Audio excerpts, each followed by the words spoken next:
I'm Coach Mikki, and I'm so glad that you've joined us. And if this is your first time joining us, come on in and make yourself comfortable. And for those of you that join us on a regular basis, I am so glad that you do. I love your comments, your questions, and your suggestions. And thank you so much for reaching out to all of my guests. We have so much fun, and I love the guys that you got. I love the fact that you guys really contribute to a lot of my guests and get something out of them, but not only reach out to them for many other things that maybe some of you want to do with. And this guest today, I'm really excited because he's going to be so much fun. I have looked up his information, and I have been to the Magic Castle, so I do know that you perform there. He also has performed for Seth MacFarlane, Pete Carroll, Kate Beckinsale, Sugar Ray Leonard, and you are just like a plethora of fun because you are a magician and a comedian. Thank you so much for being with us, Zach Waldman. How are you? I'm fantastic. I'm a lot better now that I'm talking to you, Mikki. How are you? Well, I have been looking forward to having you on because I love having a little bit of fun. And what you do is a plethora of, I mean, you kind of combine both. I mean, who doesn't love magic and comedy? So, yeah, I just want to start right off that. Well, first of all, my first question to you is, I love the Magic Castle. I've had an opportunity to go. I've been invited a couple of times. I spent my last birthday there and had dinner, and then walked around the Magic Castle. So, uh, that is just something that's dear to my heart because it's just so warming. But I got to ask you, how did you get started in magic? That everybody asks that. And you remember Harry Anderson? He played the judge on Night Court. He Yes. was one of the greatest comedy magicians ever. That guy was just fantastic. And he always said in interviews that no matter what anybody tells you, everybody that is a magician, they started when they were 8 years old. That's his theory. Is everybody starts at 8. But for me, I was actually younger. Honestly, I magic has kind of always been in my life. The furthest back I can trace it though is to Burger King. Burger King, they have like nowadays they have that, well, they have, I don't know if they still show, but that weird mascot, that like doll like king guy that was like really Yes. creepy. Do you remember that? Yeah. That's like the modern Burger King. When I was a little kid, you had McDonald's and Burger King. McDonald's had Ronald McDonald, and he did a little magic, but and he had a whole cast of characters, and they came out with the Happy Meal. And Burger King, as they always do, is always copying McDonald's. They came out with their own kids meal, and back then, the Burger King as their mascot had an actual guy called the Burger King. He wasn't, he was like a regular dude. It wasn't like somebody. I mean, he had a king costume, but his face wasn't painted or whatever. So it was an actual dude. And he did magic. That was the Burger King's thing, is he did lots and lots of magic. And when they copied McDonald's Happy Meal, the prizes, the little toy they would give you inside was actually a magic trick. And so, as far as I can remember, the first magic trick that I really remember getting was this little trick from a Burger King Happy Meal ripoff. And I still have it. I was going through my drawers. I'm like, I still have this thing. Yeah, I it's pretty love cool it. stuff. And my brother my brother's a really well-known jazz and blues sax player, but he did magic as a kid. And so when I was getting into it, he had magic tricks around and stuff and would show me things. But I think it's just one of those things. All little kids like magic. Most of them don't do much with it. And then there's the handful of us that make it our careers. So there you go. Well, that's fun. That really is fun. Now you combine it with comedy, and I've looked at some of your YouTube videos, and a lot of one of the things I appreciate about you is that you do a lot of clean comedy. And I mean, and I'm not a stick in the mud. I mean, I love all comedy, but I prefer clean comedy because after a while, some of the other stuff kind of wears on me after a while. So I really appreciate the fact that you can do what you do and still keep it to a point where everybody can enjoy it. Well, I have to sort of correct you. Most of what I do is corporate events and really high end private parties, like the celebrities you were mentioning. But one of the things that makes me different than a lot of comedy magicians is I do straight stand up comedy with no magic as well. And um, I am actually my show, the content of it is dictated on who and where I'm performing. So the truth is, if you see me at a comedy club, I might be one of the filthiest comedians you've ever seen. So I appreciate you saying it, but it's in my case, everything I do is customized. So if I'm working a comedy club in Vegas, I'm filthy. If I'm doing a senior living facility in Rancho Cucamonga, then I'm squeaky clean. I don't know why I chose Rancho. It's just a funny town name, Rancho Cucamonga. But yeah, no, basically, yeah, I run the gambit from squeaky clean for corporate events to really dirty at comedy clubs. So But that's yeah, I'll good. just make That makes sure you that if I well-rounded. invite you to a show, I'll invite you to the right show. What was that? But that's good though. It makes you well-rounded because you can tailor make it for the audience that you're performing for. Because I know, I mean, and I want to get to that right away. And as you guys know, as my circle of friends, you'll be able to find all the ways to connect with Zach, and they'll all be down in the description below. Or if it's in the podcast, it'll be embedded in there too. And I highly recommend it. But that's another thing I wanted to ask you too, because you actually travel quite a bit, and you will tailor make to, like you said, corporate events or to celebrities or to even private events to come out. And so you're very approachable to be able to have someone come in and hire you for what, for their event. Yeah, I think one of the things that makes me different than a lot of magicians, and it's the advice I give a lot of magicians, is that I started doing magic when I was a little kid, started getting paid gigs as a teenager. I mean, I might have been 12, but 12, 13, somewhere in there. And when I got to college, I stopped doing magic about probably at the start of my junior year, somewhere around there. And I was like, I am done with magic. I've always loved stand up as well since I was a little kid. And they had the big comedy boom in the 80s, right? So, back then on cable, every other channel was stand up comedy, A&E's Evening at the Improv or Rodney Dangerfield's Young Comedian Special. So I've always had a passion for stand up. And I was like, I think I just want to do comedy. I don't think I want to do magic anymore. And taking that break from magic to focus only on comedy, when I returned to magic a few years later, it made me a way better performer because I learned how to entertain people without any of the tricks. And I think so many magicians, they're locked into the world of magic and they're not as well-rounded. And a lot of times, they're just doing tricks. They don't, the entertainment value is pretty low. They're just guys doing tricks. And so that's always my advice is learn how to be entertaining without the magic. By the way, comedians can fall into the same thing as well. If you're a comedian and you're just never leaving that bubble and you're on the road all the time, that's why so many comedians' jokes are about hotel rooms and airports, because that's where they're spending all their time.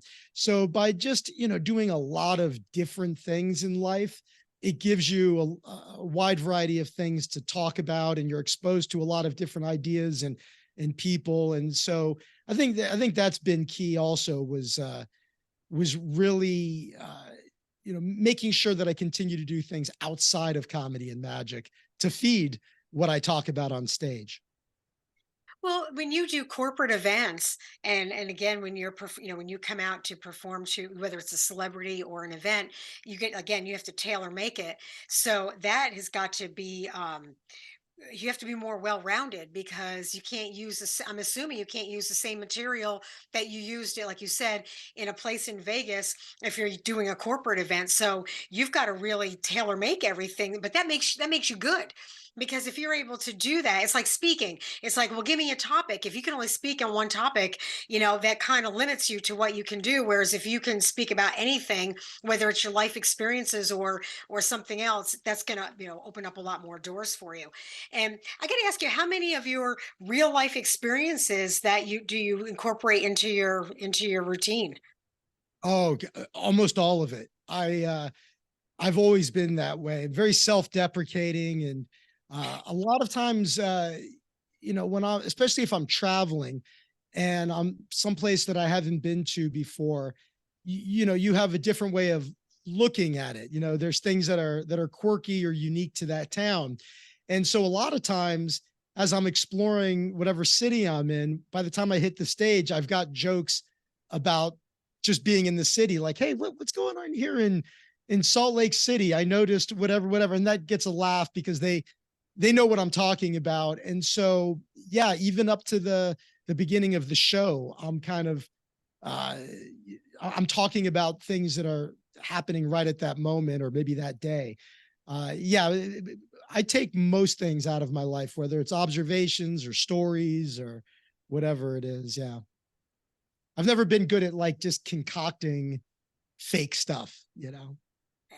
Well, when you're genuine, it makes it easy because you can just it just comes right off the top of your head. Yeah. So I got to ask you, so what's some of your favorite things that you really like to do? I mean, I know you like the magic and the comedy, but I mean, like what do you prefer? Like, what's your favorite thing to do that really gets you excited when you go to perform? Well, the comedy is, I hate to say this because they're so close, but I tend to gravitate more toward making people laugh. The comedy has always been more important to me than the trick. It's like, I mean, I want the magic to be really strong as well. You can fall into that thing too, where the magic is pretty mediocre, but the comedy's great. And I never wanted to be like that either. But so it's like maybe 51-49 in favor of comedy.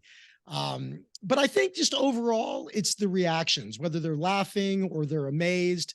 You just that's what you're really doing it for, is the just great audience response. So it's yeah, gun to my head, I'd probably say the comedy and getting people to laugh. And besides, when they're laughing, you can get away with all kinds of things magically. Talking about misdirection, when they're laughing and I'm stealing a bunny. I don't have a bunny, but you know what I mean. Well, I know I'm putting you on the spot here, and you're set up for it. Do you have anything? Because again, we didn't go over this, so I'm going to be honest. I'll put this on me. Do you have anything that you could present right now, or are we just going to wing it? Oh, well, I hadn't thought about that. I mean, if you want to edit this and give me a second to go grab something, I'll grab a deck of cards. I'll show you something quick. Sure, let's do it. Let's do it. Okay, give me 1 second. I got something for you. What I'm going to do for you is exactly what you would see if you were here with me in person. I'm just going to riffle through the cards, and really all the cards are different. There's a big trust factor doing a trick virtually like this, but you could trust me. I'm a magician. I'm not I don't ever lie. Despite what people think about magicians, I never lie. I cheat. Uh, Anytime you're like, say stop for me as I Stop. riff through. Perfect. Go ahead, look at that card. And can you see it? Because Yep, I can't see what I'm seeing. I'm looking at your pretty face, but you've I got got it. it. Yep. And I'm not even going to use the deck. I'm going to show you that magic has gone high tech. This is X-ray film. This, along with my stupid microphone, along with my specially trained eyes, I can look into your soul, Mikki, and I can tell you your card is it's not a heart. It's not a heart. And let's see, I could tell you it's not a diamond. So let's see here, take a look. It's not a spade.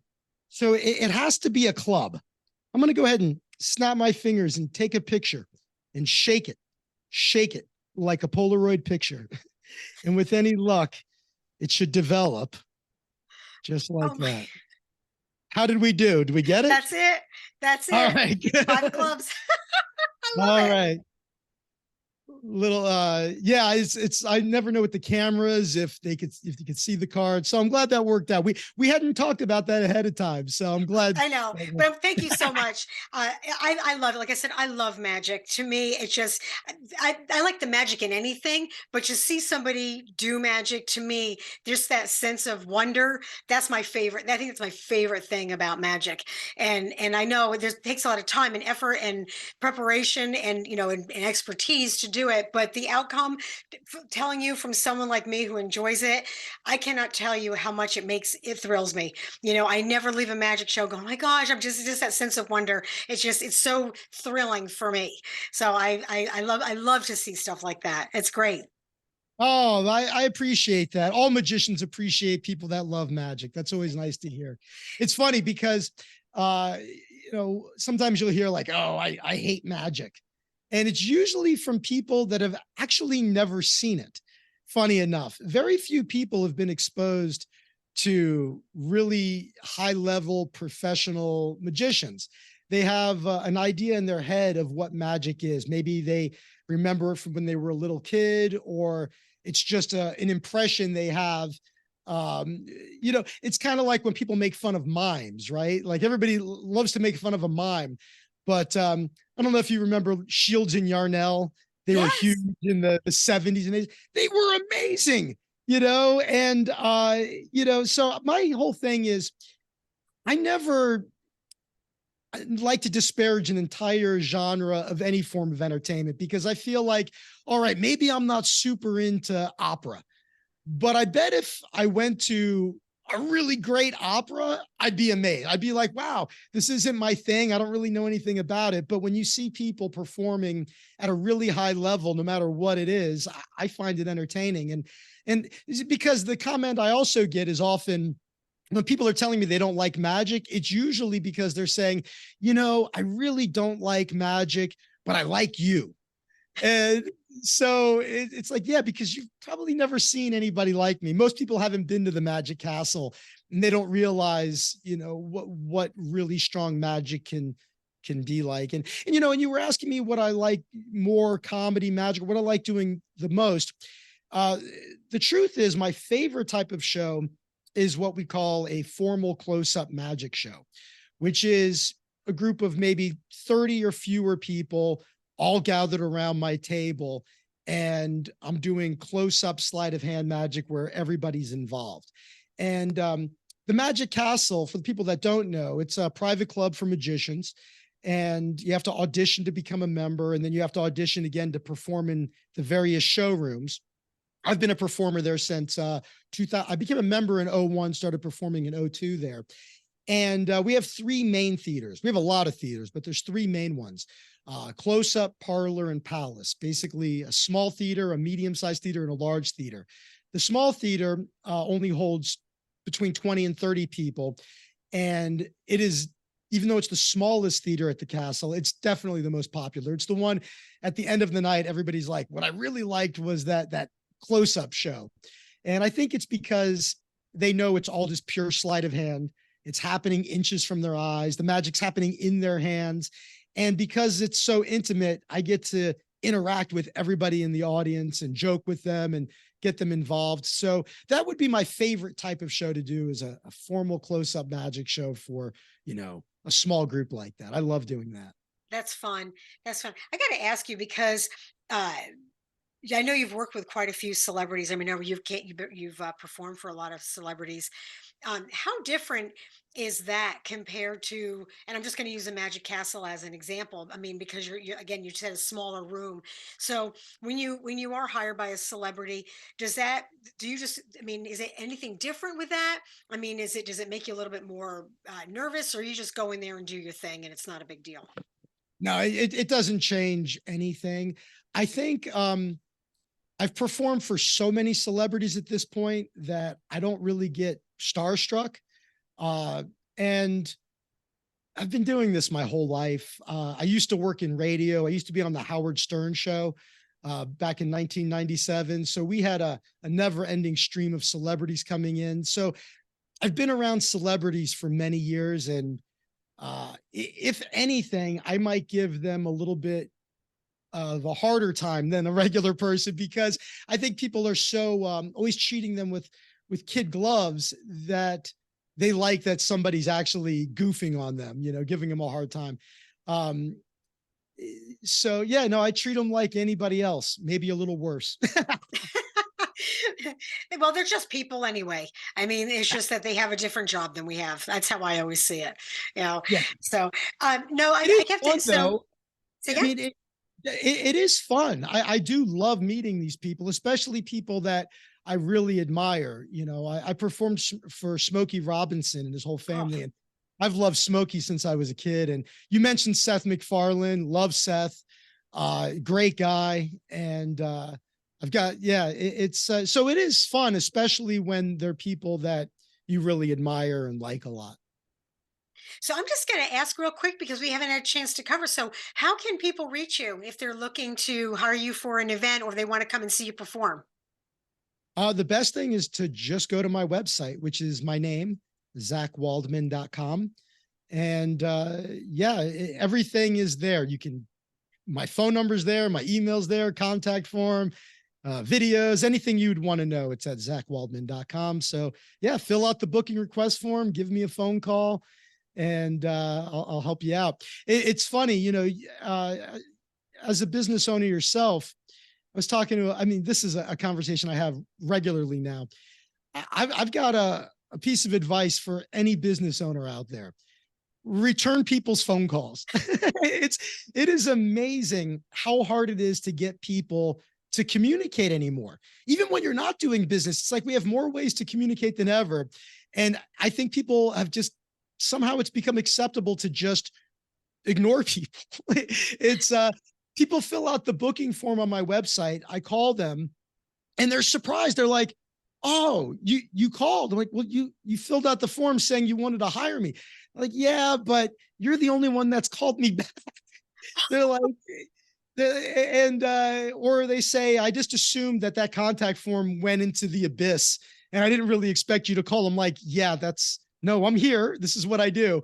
And it's I was talking to a friend of mine who's also a magician, and we were saying like, man, if a business would hire a full-time receptionist and they made it like a mandate in the office that you must respond to people when they call and email, people would love that business like overnight, because it's so rare these days to actually connect with the human. And you know, it's like, if I'm essentially, my job is a sales and marketing job. I do all this myself, all my own SEO and my own newsletter, all these things. And it's uh sales is about relationships ultimately, and it's really hard to form long-term relationships with people if you can't get them on the phone. And I get that a lot. People just want to email me, "How much do you charge?" It's like, I don't even know what city you're in or how many people or what this is for. And it's amazing how hard it is to get people on the phone. But yeah, that's my business advice, is actually respond to people. And it's good advice. It really is. Because even for the same, for me with podcasts and for what I'm doing, a lot of times it's, I'll hear from the person and then I don't hear from them. And I'm reaching out going, did you receive this? Did you receive that? And it's a gamble. And there's been a couple times where I've logged on and I'm sitting there waiting and they don't, and I'm like, well, why did we schedule this to begin with? So I am with you 100% on that. If you're You're going to do you're the one something, doing at least go through with it. Yeah, and you're the one doing them the favor. You're giving them exposure. You're learning about that. You're so sweet, and it's like, why would you not respond to this lady? That's crazy. You mentioned that I'd perform for Pete Carroll. Do you want a good Pete Carroll story? Yes, I would. Okay. So I'm not from LA originally. And I moved out here in 2000. And it was probably in 2001, 2002, somewhere in there. I'd have to look at the date. I got, I used to perform magic at this place, Universal City Walk, Universal Studio City Walk. And they said, we have a private event if you're available. So I get there And the guy that hired me, his name is, Pete. Nice to meet you, Pete. And people are coming over and asking, for his autograph and stuff. And this is before everybody was taking selfies constantly, but yeah, people wanted pictures with him, wanted his autograph. And I'm like, who are you? I had no idea who he is. So I'm the head coach of USC. I'm the opposite of you. I'm not a big football guy.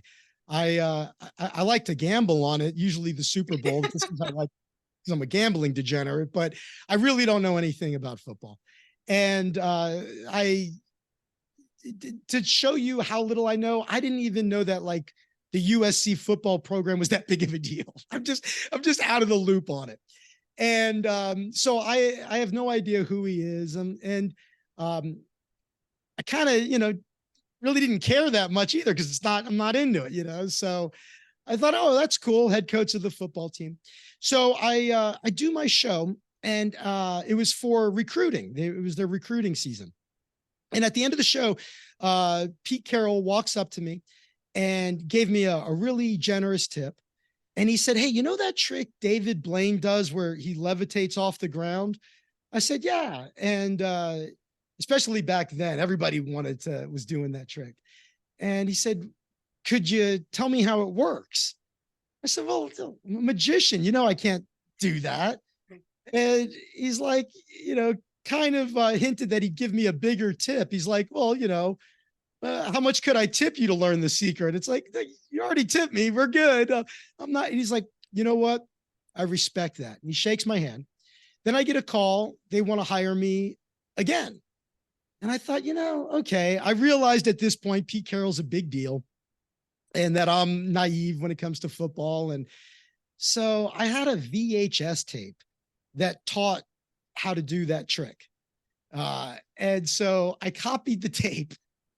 Very big crime in the magic world, bootlegging a VHS tape. Anyway, at the end of the show, he tipped me again.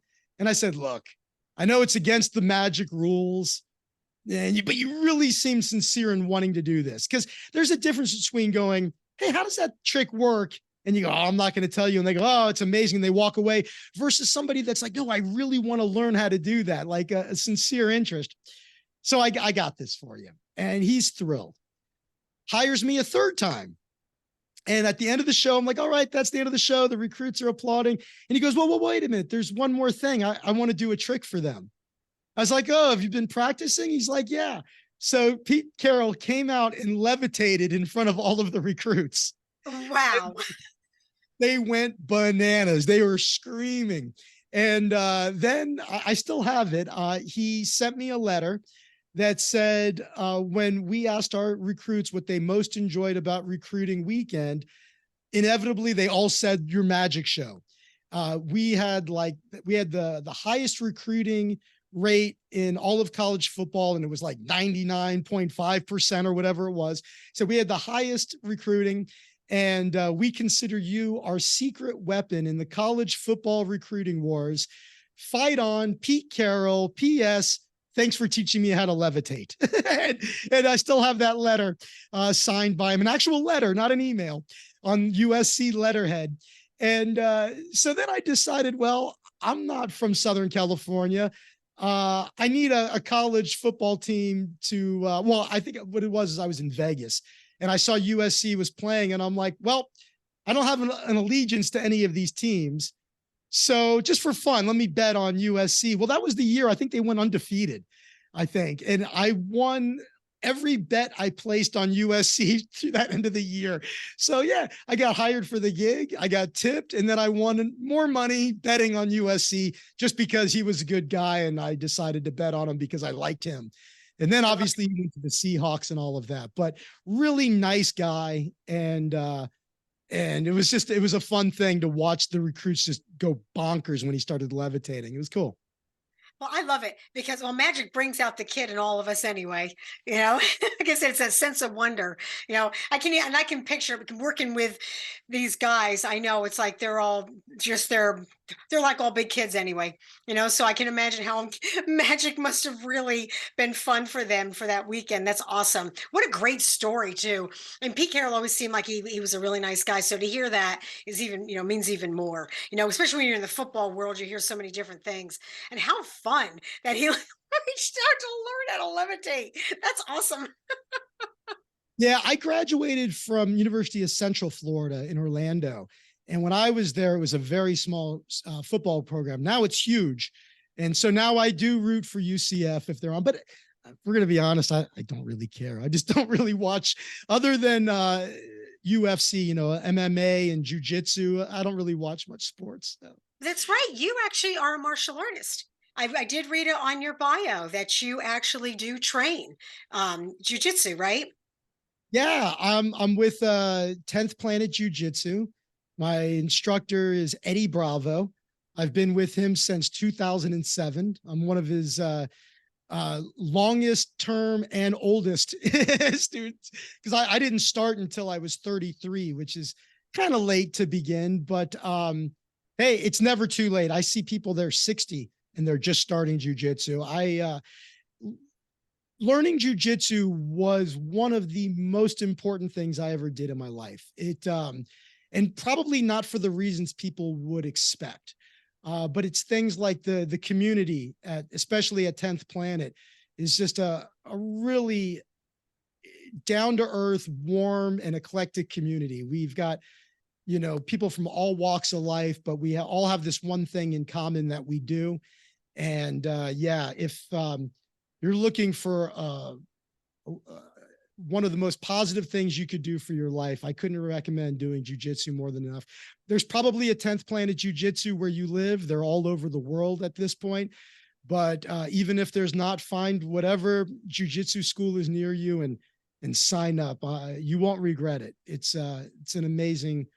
It's been an amazing journey, and I'll be going there tonight.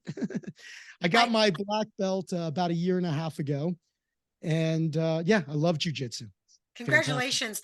Yeah, I agree with you 100%. Martial arts has been in my life for over 20 some years and Oh same wow. thing, but my style is Kempo and Mhm. I know a little bit of jujitsu, but mine was Kempo and I got my rank in that. But that's what brought me to football. And that's how I became a D line coach because I know all hand to hand combat. And I taught a lot of my guys, just that alone help, my D line. But you're right, it changes your whole life. It's always a part of your life. And I can't even imagine, especially for what you do, because like you said, it's sleight of hands and different things. So have you found that having the jujitsu has enhanced your magic? It's made my entire life better. I don't think there's any part of my life that isn't better because of it. There's just things that you learn that are applicable to so many things. When you're out in the world, something comes up and uh, lessons you learned from that cross over. You're like, oh, this is just like, in jujitsu, I need to do this. Like, for example, one thing that you learn in jujitsu, easy for me to say, is learning to become comfortable in uncomfortable positions. When people first begin, they're not used to just having somebody on them smothering them. And for people that don't know, jujitsu is like wrestling, but with submissions. And so, the first time you've got a full grown adult holding you down and pinning you, and you're just being smothered, and you feel like you can't breathe. When people first start, a lot of them, they'll tap out or, give up just from that pressure.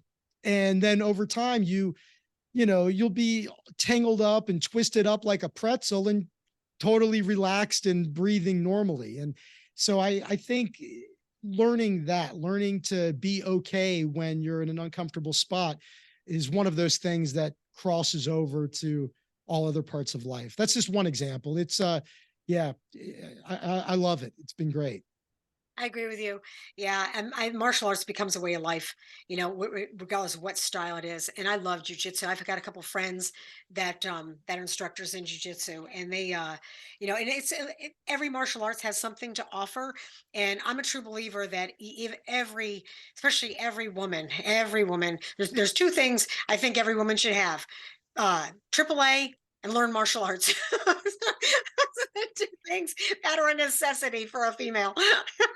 Yeah, triple A is great. You gotta. I always have to remember to see if there's a triple A discount, and they're almost always in. So yeah, triple A. Well, Zach, you have been so much fun, and I love everything that you do, and I'm so excited to have you on. And I'm going to look for you. I'm definitely going to look for more of your videos. But if I have an opportunity to get to the Magic Castle again, I definitely will come and watch you perform. But is there anything else you'd like to add with our circle of friends before we go?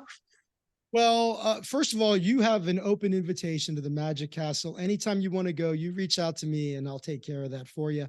And I Thank just you. performed there recently, so it's going to be a bit before I'm back there. But I'd love to have you. And other than that, no, I think we about covered it. It's I've got stories for days with celebrities. So here, I could tell you one other quick celebrity story just because you mentioned Seth Yeah, MacFarlane. please do. Absolutely. Yeah, Seth was great. I was performing. I met him. I used to be the house magician at a restaurant in Beverly Hills called Crustacean. And that was where I first met Seth. And he ended up hiring me for his housewarming party. And I do a trick where I borrow $100 bill. And he pulls out 100, and I asked him to write his name on it. And instead of writing his name, he wrote Sean Hannity. And I take the bill and I do the trick with it. And, I give it back to him, and he gave it to me as a tip.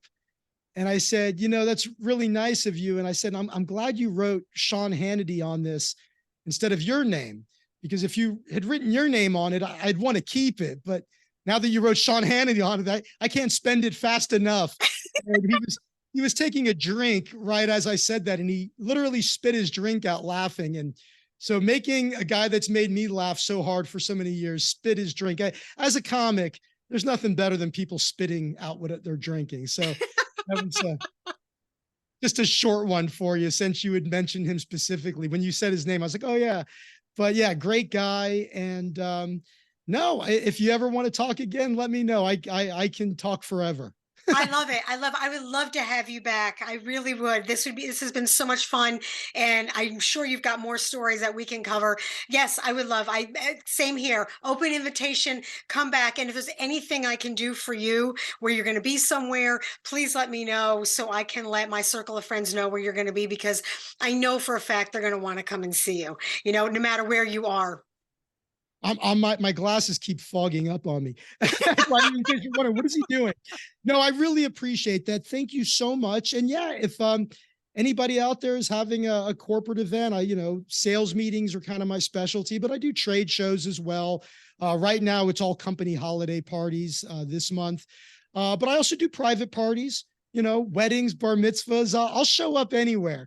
So yeah, just go to zachwaldman.com. Let me know if you have an event coming up. I'd love to entertain you.